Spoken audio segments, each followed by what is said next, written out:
Hey Laura. Ja. Loop is altijd heel creatief in, dat weten we. Maar hoe kan het ons dat de ene nou creatiever is dan de ander? Thanks voor het compliment. Dat weet ik eigenlijk net. Ja, ik wil eens wat creatiever wezen willen. Maar kan je het dan net gewoon trainen? Zoals die creativiteit trainen kennen? Weet ik net. Welkom bij Bureau Chill. In dit programma zie wij alles voor u uit. Het is weer tijd voor een nieuw onderzoek. En het thema van Joet is creativiteit. Nou, ik heb dus geregeld dat Marcus, graffiti-kunstenaar, echt creatief brein, maakt het vet toffe kunst. Dan stel me helemaal aan de slag meest. Echt? Ja. Nou, laten we beginnen dan. Dit binnen zijn creaties en dit is Marcus. We zien hem op bij zijn werkplek in Drachten. Marcus, du bent al jaren kunstenaar en creatief brein. Wat doe je nou eens? Ja, creatief. Ik werk in mijn spuitbussen. En het is zogenaamde graffiti.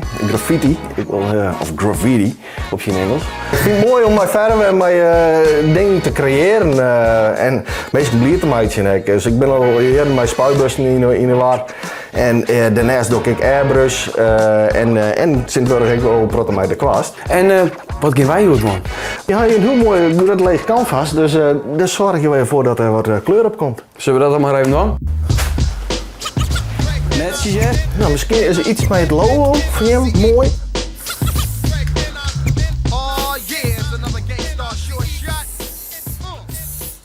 Ik zit hier met Anne, maar Anne, hoe kan ik nou omschroeven wat sto bist en wat sto dost? Ja, nou, ik weet een heel soort van creativiteit. Onder oren match ik dingen van masters en juffen, zodat ze creatieve lesje aan kennen. Oké, dat lijkt me heel handig. En kan je mij dan misschien uitleggen hoe creativiteit werkt? Want daar is iets heel moois mijn naam. Ja, want dan denk je het is een wereldbol, maar dat is het net. Ik ga de hersenen hierop tekenen. Okay. Want creativiteit, dat is iets gebeurd, dat is iets wat in die hersenen gebeurt. Dus menselijk brein die had meerdere gedachten.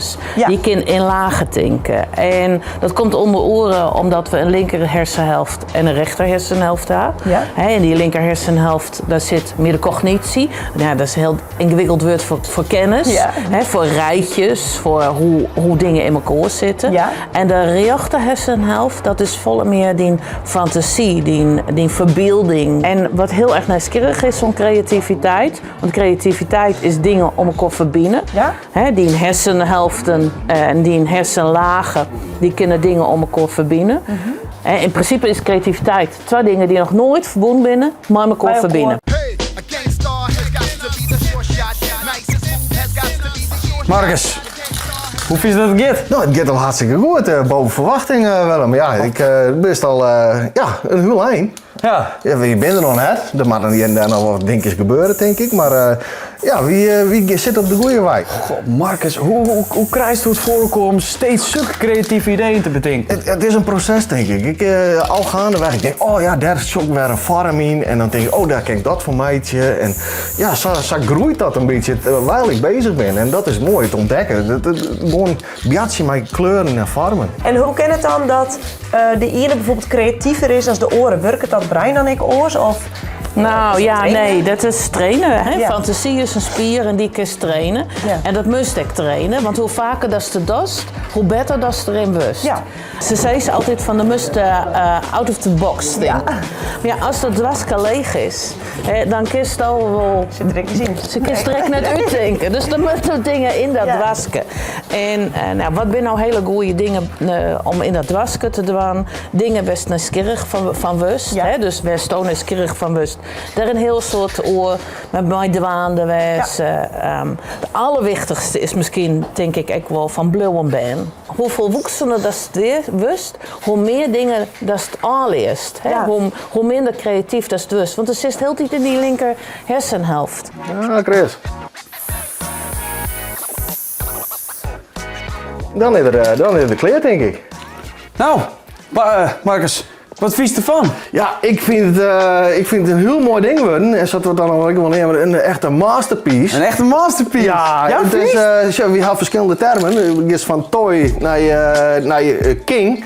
En toen had er al een beetje een kroontje, zei dus in die letter. Dus, king best nog net. Ik voel je zeggen, dat is wel... Maar dit is, zat wat ik wil nemen, een echte burner worden. Dus, Een echte burner? Ja, dus helemaal goed. Marcus, Ja, dankjewel. hè. joh. Conclusie. Nou, laten we bedrijf beginnen. Ja, ik heb dus geleerd dat je het echt trainen kennen, die creativiteit.